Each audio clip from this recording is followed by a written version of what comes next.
Good morning, students. Now we will start the next topic of our fifth chapter.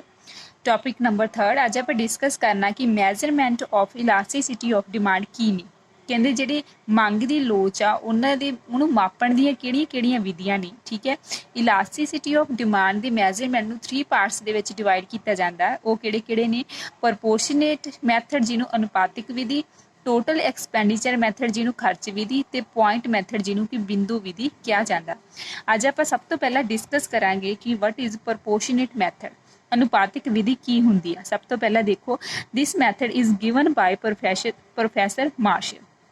कहते जिहड़े professor martial ने इन्हां इस method नूं डिवेलप किया प्रपोर्शनेट मैथड। ठीक है, जिन्हों कि अनुपातिक विधि कहा जाता। अकॉर्डिंग टू दिस मैथड कहते इस मैथड के according elasticity of demand is the ratio. कहते इस मैथड के अकॉर्डिंग इलास्टिसिटी ऑफ डिमांड जी मंग की लोच आ वो एक रेशियो आ कि कहते proportionate change in quantity demanded to a proportionate change in price.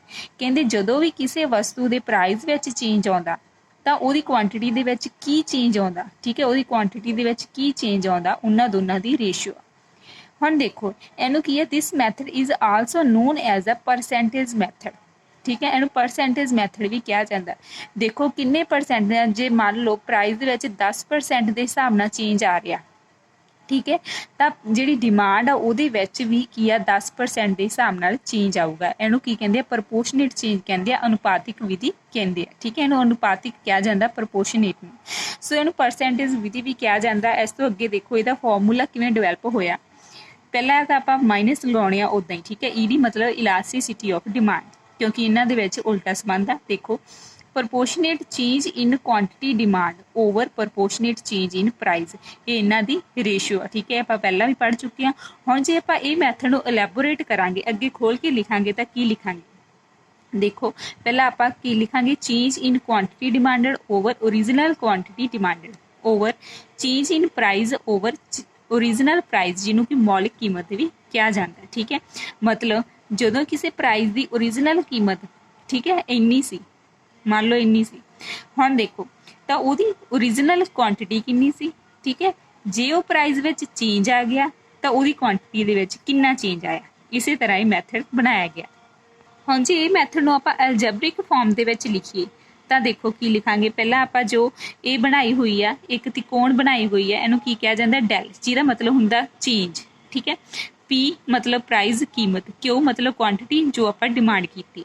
सो देखो E D is equal to minus change in Q over Q. ठीक है, जिन्नी मात्रा दे विच चेंज आया ओवर ओरिजिनल क्वांटिटी ओवर जिन्ने भी प्राइस विच चेंज आया ओवर ओरिजिनल प्राइस जो आप पढ़ के हटे हैं। ठीक है, हुण देखो कहते जो आप ये ओवर सी जो आप मल्टीप्लाई विच करांगे, ठीक है, तो की बन जूगा? माइनस उदा ही लग्या होया, आ वाली चीज़ उदा ही रह जूगी।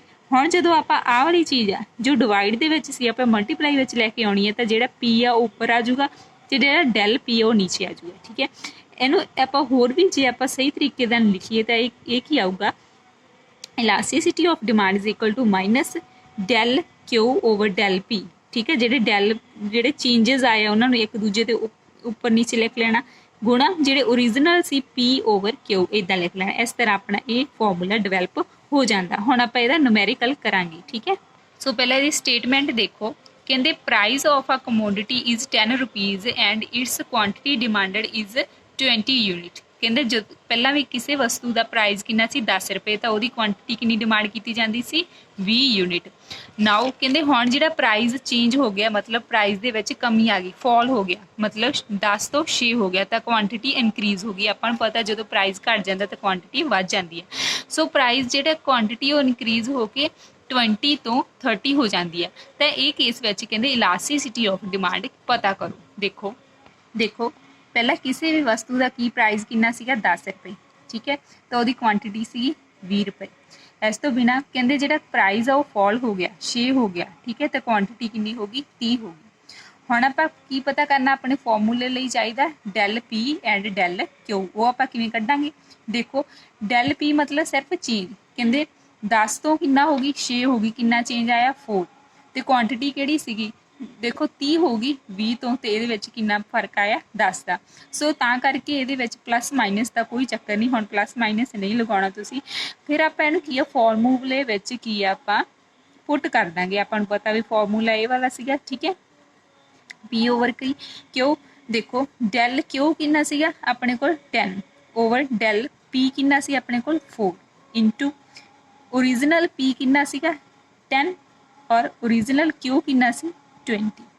हुण देखो जदों आपां इहनूं लिखांगे 2 नाल, ठीक है, 2 दे टेबल से जाऊगा किन्ना आ गया 5 ओवर 4। हुण जदों आपां 5 नूं 4 नाल डिवाइड करांगे ये बन जाऊगा 1.25।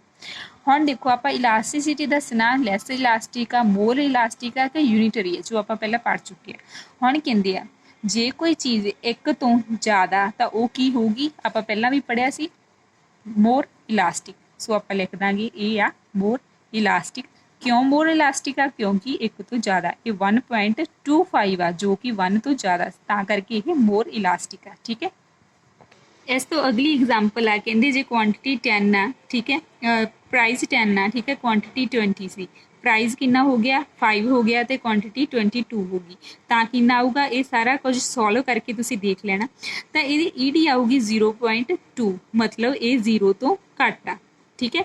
फिर सॉरी ये की है 1 तो घट आ, ठीक है, ता करके आप की लिखांगे लैस इलास्टिक आ क्योंकि ये 1 तो घट आ। क्लीयर। इस तो अगे की आ अगली एग्जाम्पल दे विच की आंसर आ रहा है इन्हां दा तुसीं सॉल्व करके देखोगे, ठीक है। तो ये की आऊगा ईडी इज इक्वल टू 1। जे 1 दे इक्वल आ गया किसी का भी आंसर तो आप की लिखांगे ये यूनिटरी इलास्टिक आ, क्योंकि आप कल ही पढ़िया सी कि जो इलास्टिसिटी ऑफ डिमांड 1 के बराबर आ तो वह यूनिटरी इलास्टिक होगी। इस तरह अपना ये मैथड इत्थे फिनिश हो जाता। Thank you students.